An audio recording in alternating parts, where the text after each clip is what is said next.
In this episode, are you taking advantage of your remote work policy by having a hushcation? Well, it's time to check that Teams messaging. And on the flip side, Magic Johnson with one of the weirdest tweets of all time, and we tell you what songs you should be listening when you go on your Hawkeye walk. Mike, hit the music.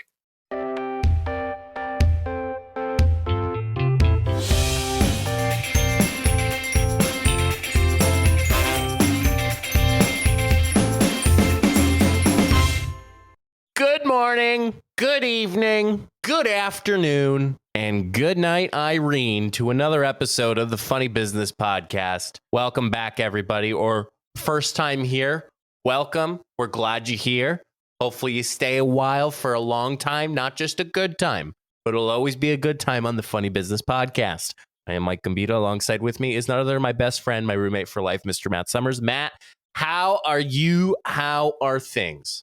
Bang bang. I'm great. Feeling much better than last week. I can finally talk. So I'm feeling great. Beautiful weather we have today and this week. Wonderful. It just makes me feel in a great mood. At work, my offices kind of have windows now, which is great. However, it's now so hot and I just leave work sweating. That's how dedicated I am to my job. I sweat at my job sitting at my desk. How are you? How are things? You know, Matt, sounds like it's a good time to put a fan in there. So it's funny. We do have air conditioning like right above, and every day at I say 2:30, it kicks on. Oh, I thought it kicks off. No, it kicks on. Oh, finally. Yeah, I know. Right as everyone's leave. It's like an iceberg sometimes in my office, but it's at a comfortable temperature in my area, shall I say? But like you walk around the building and it's like sort of ice cold, so it's nice. I was gonna say, at work, would you rather be hot or cold? Cold. Yeah. I'm not a huge fan of like you said, Matt, like you walk away sweating. Like I don't want to be like sweaty in areas that like I don't want to be sweaty for when I'm in professional clothing, or shall I say business clothing. I'd rather be like freezing than like sweaty. Yeah, there's nothing worse than sweating in dress pants. Oh. Yeah. I was at a wedding this past weekend. Shout out Lauren and Andy. Great time. Phenomenal wedding. You should actually, I'll give you some notes. Okay. Your upcoming wedding. Thanks. There's some things that you can take away from. Okay. But it was just like the perfect temperature. There was inside, there was outside. It was beautiful. So you need to send me notes on like how to make the weather at our wedding. That's what you're telling me. No, you need to get an ice cream truck. Oh, why? You don't understand how much having an ice cream truck at a wedding was a power move. Okay.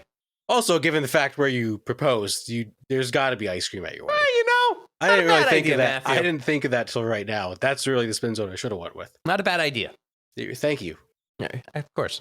Well, interesting. We talked about working, Matt, and sweating, and just being freezing, and having the air conditioning kick on at 2:30. Matt and I have, to a degree, experienced some type of remote work. Yes or no? Fact. I mean, we technically are doing remote work right now with how we virtually plan our podcast every week. Yeah, we've been remote working for the past 4 years. Yes. Dedicated group of individuals here. So what has been going on is that there is a trend with remote working. Matt, you've experienced it before. What do you think may be the trend of remote work? Oh, man. Does it have something to do with what you wear? No. Ooh, okay. Ooh, are people starting to not make like phone calls via Zoom? Are they using their cell phones to call other people? No, but I'm intrigued by that point of direction. What do you mean intrigued? Like my thought process was like they're starting to cold call people from home. Oh. No, Matt, think about it. Remote working. What can you do when you're remote working? You can use the remote to watch television. Smart man. No, remote work. It is called hush vacations. Oh, people just not working they're just getting paid to not work? So a hush vacation, as described by Erica Lamberg in Fox News, it's where remote workers take unofficial days off. So in many cases, it is they go to a beach and they say that, oh, I'm working from home today. But instead, they're on the beach and they're not doing any work and they're not taking any time off or vacation time. They're just saying they're remote working. So I've seen this. I haven't heard of hush vacations. However, I've seen people make like TikToks of like hacks, quote unquote. Again, I hate that word. But people say like it doesn't like if you work remotely, you don't have to live in a certain area. So Mm. people could be like on vacation and like at the beach, but like taking a call and they're like, "Wait, where are you?" And they're like, "Oh, I'm at the beach." They're like, "Well, you're supposed to be Well, working." It's like technically I am working. I'm just not at home. right. However, in this scenario, they're just not working at all and just taking vacations, which is wrong. Number one, let's just say it's wrong. Number two, well, I'll let you go before you continue. What else do you have? I'm not surprised by this trend, but I think it goes along with corporate America in the sense that people who work, like, I guess the typical is like 8-hour days. Is that correct? Yeah, I think that's 8 times Yeah. 5 is 40 hours a week. Yeah. Yeah. Those who work 8-hour days, I think we're starting to realize that we don't need to work traditional hours in corporate America anymore. Like, we're still able to get things done without being locked in for 8 hours. And like, I have, I guess an opinion. It's like, well, 8 hours, like you kind of think about it like hourly. Like if you don't work those 8 hours for 5 days and those 40 hours and all that, like the salary doesn't add up. But I think in terms of success as a business, you give that flexibility to somebody. You are able to kind of work in a way that is flexible, but yet you're still hitting your deadlines. Yeah, I think I don't want to say it's a gray area, but I see both sides. Like, yes, when you're in the office, do you work every single second of every 8-hour day? No. But on the flip side, for bosses, directors, CEOs, they're if you're a salary, you're expected to work a certain amount of time during the week for the same time. I would expect, if I was a person in power position and paying salaries, I would expect you to work the same amount of work every week. Mhm. Does that happen? No. But it also comes to the scenario of hush vacations. You are taking advantage of your work, your boss, your coworkers. It's definitely not wrong or not right. It's the wrong thing to do. And it's, yes, if you're getting your job done, that's great. But if you get caught, you're screwed in multiple ways of Mhm. one, maybe losing your job, or maybe you say, all right, if you don't need to work 40 hours a week, you get cut to part time. I mean, unless you're like an awful micromanager, supervisor seat in the workplace that people don't work the full 8 hours. Like they're chit chatting, but like I always share that you spend more time with your coworkers than you do with your own family during the day, during the week. That's a fact. So like, I think there needs to be some sense of flow, flexibility. But I also think that there needs to be goals and there needs to be objectives that need to be completed. But those that have that flexibility of a hushcation or a hush vacation, I mean, really, like, unless you're working in something that needs an immediate response, like typically nobody responds to you immediately when it comes to an email, unless it is timely or needs to be responded within a given minute. Yeah, I agree. I think there does need to be flexibility. Especially there will be times where maybe one week you work 50 hours and then the next week you should be able to work 30 and balance it out that way. I think that's fair. I think in today's day and going forward, there's a lot of managers now becoming people in power of position that understand there needs to be a good work-life balance and that provide that flexibility. I mean, just 10 years ago, like remote work wasn't even a thing. So Right. I think we're all trying to find that balance of what works best for each person, what works best for each or each organization. When it comes to hush vacations, the thing that I want to know, are these people just not responding for like 6 hours of the day? I believe that is where the reference is coming on. It's like taking unofficial days off. So that's where I'm confused and what I don't find right about this. If it's like, if I'm a manager and I contact or a coworker and I contact someone at like 10 a.m. and I don't hear back from them by like 4:30 at the end of my day, I'm going to be like, what the heck? Like, that's not just a quick, if I send an email at like 3 o'clock and I don't hear back till tomorrow, that's fine. I understand that. But if it's before noon, I would expect to get some sort of communication like, hey, I'm working on it. I'll get back to you. Like a little something. I don't understand how people are allowed to go a full day without just not communicating to anybody. And someone's like, did that person work today? Are you there? Hello? Now, I will also say I've never had a scenario where I could work remote a lot in my job. So maybe I'm just out of touch and I don't know. Some expert advice is suggesting that the importance of managers addressing PTO protocols and employee responses.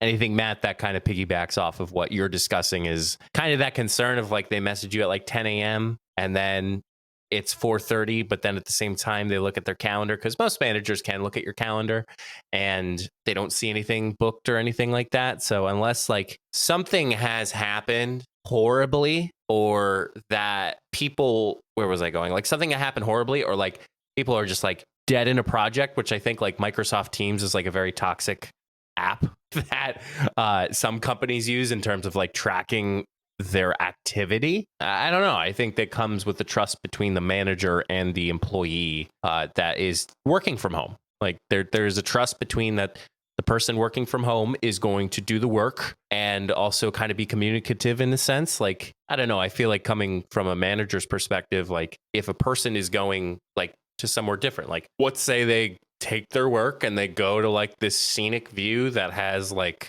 kind of like a window desk and it has like a beautiful view of like the mountains, and like it's not from their home, but they're still responsive. Like I could see that being applicable, but like not being near like AFK and not responding, like that is a problem. No, I agree 100%. Like if you have the ability to work from home and you want to go to the beach Thursday to Saturday, maybe you drive down Wednesday after work, and I can understand like, if you're getting your work done, maybe from like 8:30 to like 2 o'clock. You're at your desk, or at your desk at the condo, whatever, working 2 o'clock. Maybe you don't respond to an email. Are they going to know? Probably not. But there is a level of trust. Like you do need to develop that trust with your coworkers, with your bosses, whoever it is, with your employees, if you're a boss yourself, with employees that you have to delegate work to.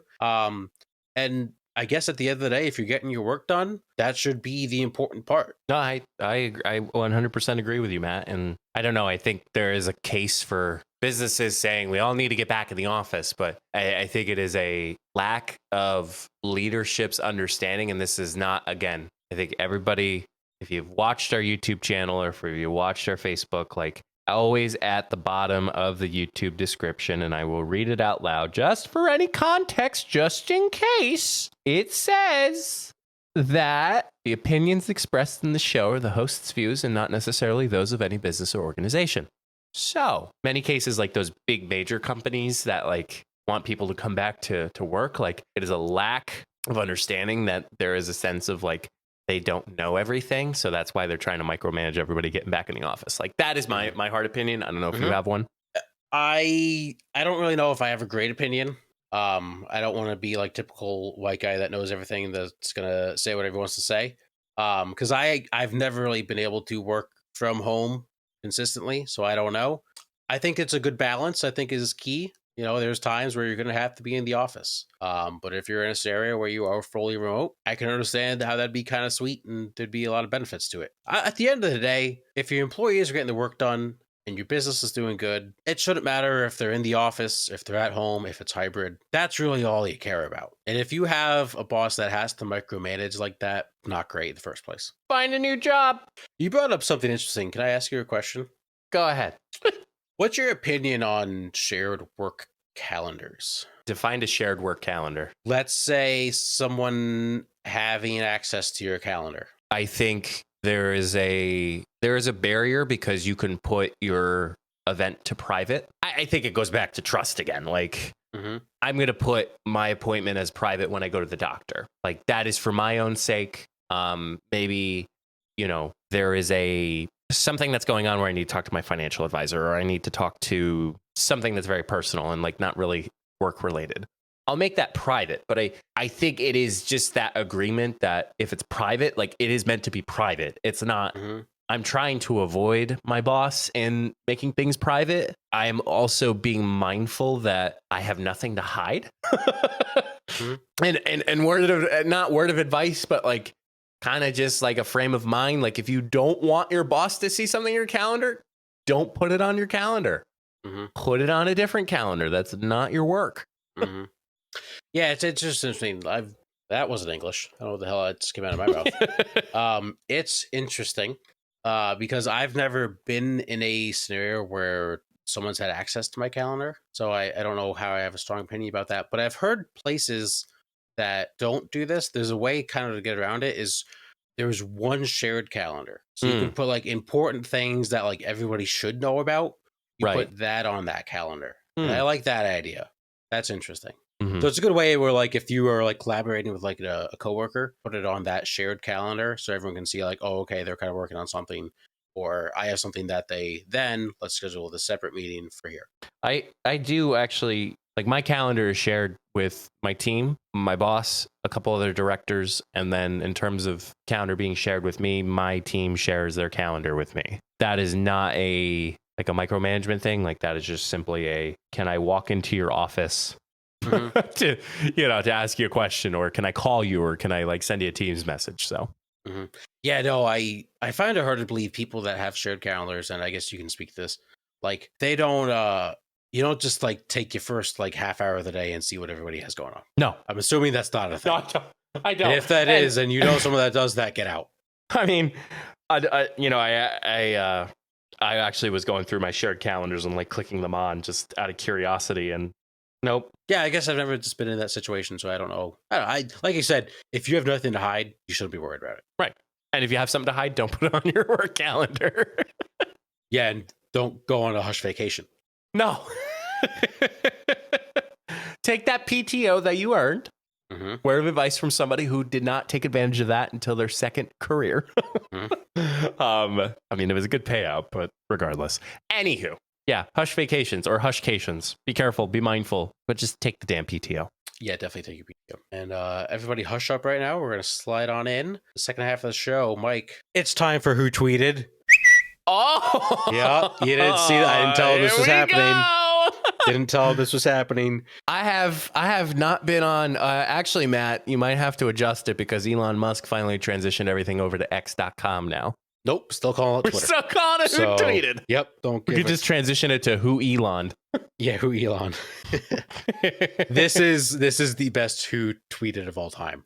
Oh man, I'm nervous. It's hysterical. Here we go. Who Tweeted? Congratulations to Stephen Curry on winning his second PBWA Magic Johnson Award, honoring a player who displays, quote, cooperation and grace in dealing with the media and fans, unquote, both on and off the court. By the way, at Stephen Curry 30, I had fun hanging out with your mom last night at the Sparks home opener. Who tweeted? Oh my God. So it's definitely a guy in sports. It is a guy in sports. Yeah. I'm gonna guess. What was the WNBA team name? No, so it was Steph Curry. He won the second PBWA. No. Where he hung out with his mom. Sorry, yes, Los Angeles Sparks home opener. So that's a women's. I'm gonna guess that's Magic Johnson. Final answer. That is correct. It is Magic Johnson. Irvin Magic Johnson himself. He is one of the funniest Twitter accounts, if you haven't known. What an awesome way to end that tweet. Awesome way. And he just tagged him too. It's like, hey, I was with your mom last night. I think he's is he a part-time owner? Is he an owner of the Sparks? He could be. He's not involved with the Lakers anymore. Well, that's surprising. Well, he was very bad as the general manager of the Lakers. Well, maybe he's part owner of the Lakers. I don't know. Yeah, let's Google Magic Johnson. He's part of a group. Sparks owner. Sparks LA Sports, a group consisting of Mark Walter, Magic Johnson, Stan Kasten, Todd Bowley, Bobby Patton, and Eric Holloman. Yep, I just see that. So what do you think is going through Steph Curry's head in the moment he sees that tweet? I think I would jump cut to hanging out with my mom last night. Yeah, no, first of all, I don't know what award that is. Congratulations. Congratulations. That is a horrible way to end that tweet. It's hilarious. And that's Magic Johnson for you. Yeah, he's a gem. Go follow him on Twitter or X.com. Also, it's just at work once in a while I have to type in X.com. I still type in Twitter.com. Well, it's going to redirect probably for a certain amount of time. Yeah. It just feels weird typing in X.com. Like that just feels dirty. It does. It does. I think, what was it? Somebody was showing like a bank account and it was like X subscription. And it's like, my wife was wondering why this was being charged to our bank account. Yeah, it's tough. But we will actually slide on into the second half of the show now. We're going to dive into some funny business power rankings. You were very excited for this topic. Let me tell Yeah. all the listeners right now. More so, you were prepared before I was for this topic. So the topic, so we were going through some ideas. I said I thought I had a good one. I wanted to do hot girl walk songs. Yep. Mike corrected me that we are not girls. We're not girls. So we are going to do a power rankings of hot guy walk songs. I'm very excited. So we will do 5 each. When it's just the two of us, do we just go back and forth? You pick one, I pick one, you pick one, I pick one. This is your segment, so I can't remember. Do we do it? I can't remember if we do a snake draft when it's just the two of us. I think we do a snake draft. I think we do.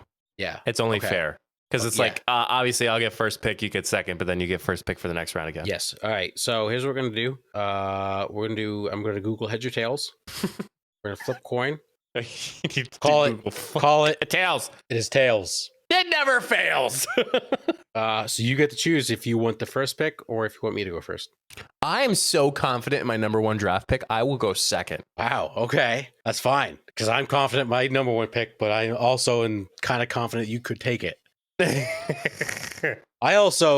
list is going to get interesting because I really just based them off like actual hot girl walk songs, not like guy songs. How many do you have? How many have in rotation? I have a list of 10. I have 21. Holy shit. Now I stopped at 10 because realistically I will get at least 5 of them. Not 21? First overall pick, Unwritten, Natasha Bedingfield. I had that as my 21st pick. Are you serious? That's funny. Yeah, absolute banger. You can't help but get happy when you hear the song. And just imagine you're on a trail or like you're doing a run, and the song just comes on. You definitely pick up speed. It's a song that makes you go faster, and it's a banger. So I think that was something I was considering, like the BPM. Like if it was too fast, I was like, no, because I'm gonna pick up my walking pace because it goes faster. I thought of a steady beat. And yeah, I mean, Unwritten, Natasha Bedingfield was my 21st pick. Like, I'm not gonna lie. Well, what's your first pick? My number 1 pick. I'm throwing it back to the Rock of Ages, AC/DC. Another One Bites the Dust. And if you know how that beat goes, it is a perfect walking beat for a firm or a consistent walk, and it's absolutely wonderful. I'd like to throw a challenge flag. Okay. You mean Queen? Yeah, it's Queen. Are you I was so confident. You know, Queen. I shouldn't have said anything and took Another One Bites the Dust by Queen. Damn it. Why did I say anything? Wow, you're so honest. Shit. Yeah, Queen. Okay. Good pick. Good pick. No, you're fine. Good pick. Yeah, that's a good walk song. You're right. That does have a great beat for a walk. I think in my head, I was thinking Back in Black. Back in Black, yeah. And I Freudian slipped that. Yeah. When you said AC/DC in my head, I'm like, what smooth beat do they have? Oopsie poopsie. Good pick. Good pick. My number 2 pick, we're jumping all the way up to 2023, Antihero by Taylor Swift. Oh. I know. I might not be a girl, but I can throw in a little hot guy walk with a little T Swift. Swift made my list, I think. Well, not, I won't speak it, but in my 21, she made it twice. This being the first one. So Antihero. I'm going to be honest. I don't have T Swift on my list. Oh. Yep. Don't have it. All right. I have 2 really tough picks because I really like all of the songs I have on here, which is also why I didn't want to make a huge list because then it would have taken me forever to pick. My number 1 song, I'm so confident you're not going to have. It's going to be my last pick. Okay. So my second pick, I'm going to go Fergalicious. Oh, Fergalicious. Fergie. Yep. Again, I think it's just a good mood. It's gonna motivate you to go for a walk. And then my 3 pick, I'm going About Damn Time by Lizzo. I had it as number 16. Okay. I feel like the beginning of that, dun, like if you just played that on repeat for the whole walk, I feel like you'd get a great walk in. In a minute. Pump me up. Oh. Number 3, throwing it back to college. John LaHoy. No, I'm okay. Pass. Same. Drake, In My Feelings. Because if you remember the trend that was going around, people were getting out of their cars and they were walking. And all I can think about I did that once, but I did not get out of the driver's seat and do it. Like somebody was in the driver's seat and we filmed it, me and being in the passenger seat. I feel like that's a good pick for me for a hot guy walk. I like it. I like the connection to the trend of getting out of the car and walking. I do like it. I remember having a tweet during college when that song came out. Like Drake kept naming all those girls, and I got named. I was like, Drake, how many girls are there? Can't keep track of them. Number 4, you might be surprised for me. I don't think this is on your list. I have one that I hope isn't on your list. Matt, do you ever hear of the band Finger 11? Yeah. What's the So name of that song? My number 4th pick is Paralyzer. Oh, what a great song. Mm-hmm. That was my favorite song in like middle school.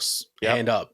It was, I believe, at many cases during like middle school when we had like basketball games, like this would play during like the pregame warm up if there was music like that. That was another thing too. Like during my time from like 6th grade to like high school, like probably about like maybe freshman year, there was no music played like during basketball, like as a pregame warm up. So Paralyzer by Finger 11. That just brought back so many memories. Well, I'm not paralyzed, but I seem to be struck by you. I want to make you move. Because you're standing still. Yeah. God, what a great song. Poor Jenna's going to like re-listen to that this Friday. She's going to be like, that's why you were singing that. I just realized I don't have Creed on my list. That sucks. Oh, I had that for a thought, and I was like, that's going to have it. No, you know what? I don't. Take me higher. Okay, so anyway. I only have one guy on my list. One guy artist on my list. Guy artist on my list. And it's going to be my 4th pick. Mike, when you think of like a Hawkeye walk, like let's get in the mindset of a Hawkeye walk. What like you want to, show your stuff, chest out, walking, shoulders are swanging. How come every time I come around my London Bridge? What's the guy version of that song? Sexy Back by Justin Timberlake? That is my 4th pick. Sexy Back by Justin Timberlake. I had it as number 12 in my choice. Okay, all right. We're getting somewhere. One of these days, we're going to steal someone's pick like this. But it's just a song that it gets you in the mood. Like, it makes you feel hot. I listen to Sexy Back by Justin Timberlake, and I just feel hot. Yep. And also, we did dance with it in college. Which I still have to remind myself, you danced with me during that night. It did happen. I did split my jeans in the middle of college. Yeah. So that's my 4th pick. And my number 5 pick, I knew you would not take this one. I don't know. Why do I think you don't like this song? But if you just think of the lyrics and you think of the beat, Paint the Town Red by Doja Cat. Yeah, I don't like that song. I know. I just had a feeling you didn't like that song. Why don't you like that song? I don't know if it is. I think it's when it comes to the fast rap and then the chorus, it's like, ooh, she devil. Like it is a hard cut between that rap and then that chorus. But I don't think her rapping's that fast in the song. In terms of the pacing of it, like she's not like an Eminem fast rap, but like, well, no. In terms of the pacing of the song, like, I don't know. I just don't. I don't even like. I like try to like the beginning part where the trumpet's playing. I don't like that either. Yeah. That actually was sampled too from a song way back when too. So maybe that's another reason why. Have you seen people really get mad at some artists recently for like not writing their own songs? I have complained about a recent country song that has come out. Fast Car? No. Oh. I don't like that song either, to be honest. I like it. It's just played very often. Don't tell me it's the new rap one. It's a bar song by Shabuzi. It's on site right now. You don't like that song? Matt, take a step back for a hot second here. Do you remember? Tipsy, yes. Yes. Yeah. I keep thinking of that song when that song's being played. Yeah, everybody does. That's why it's great. Here comes the 1 to the 3 to the 4. I can't believe you don't like that song. That's phenomenal. Well, the first time I heard it on the radio, I was like, oh, wait, is this like a rap version of who wouldn't like a country version? I almost said rap version of Tipsy. Who wouldn't like a version of Tipsy? It's a great song. I will say, Jenna's dad DM'd me on Instagram last night and had like a mix. Pause. Oh, he sends me all this great stuff. He sends me things about beer. He sends me things about landscaping. He sends me things about this. But there was a mix that I'll have to drop to you. It was like a remix of that, of Shabuzi, Country Roads, and I forget the other one, but I liked it. It made me like it, but I don't know. Ever since I found out that Shabuzi is ripping the lyrics from Tipsy, I don't know. Well, he doesn't really rip that many lyrics. He just says, "Here comes the 2 to the 3 to the 4." That's more all than it that. is. It's more Is than that. it? Yeah. It's still, who wouldn't like a new version of that song? It's great. Okay. Tell them we another round. We need plenty more. I love that song. I listen to that song every day. I'm not kidding. Probably every day for the past 2 weeks. I've listened to that song. Good for you. But yeah, so people are getting mad at like artists for not writing their own songs. Nobody writes their own songs. No, that's just not a thing. Mm-mm. There's writers that make songs, and then artists choose that song and they perform it. That is how music is made nowadays. It's how the record company plays. Exactly. So you played number 5. My number 5 is by Def Leppard. Pour Some Sugar on Me. Oh, interesting. Another song we danced to in college. Sugar on me. That beginning part, the beginning riff. I can't do it. I feel like there's a few too many pauses in there for me for a Hawkeye walk. Okay, I didn't know you needed to be consistent there, Matthew. Well, no, I just, when I think of Pour Some Sugar on Me, like I feel like there's a lot of times I want to stop and like pose. You gotta feel hot, right? You do. You're hot when you pose. That's a fact. As I do the disco, thinking that's hot. Especially you do the disco to Pour Some Sugar on Me by Def Leppard.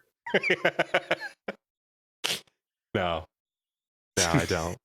Okay, we did good. We did this in TV. It was a television studio class in high school. I think my freshman year, we had somebody walk out, pour some sugar on me, and we literally chucked candy at him as a TV segment. Like just chucked like hard candy. Yeah. Why? Because he's like, "Oh, this is a great idea," and then there's like us just like chucking candy, and it was like in slow mo too, which was hilarious. Sure. Yeah. This is how I got my career. Remember. All right, remind the people of your list. My list, number 1, Another One Bites the Dust by Queen. Number 2, Antihero by Taylor Swift. Number 3, In My Feelings by Drake.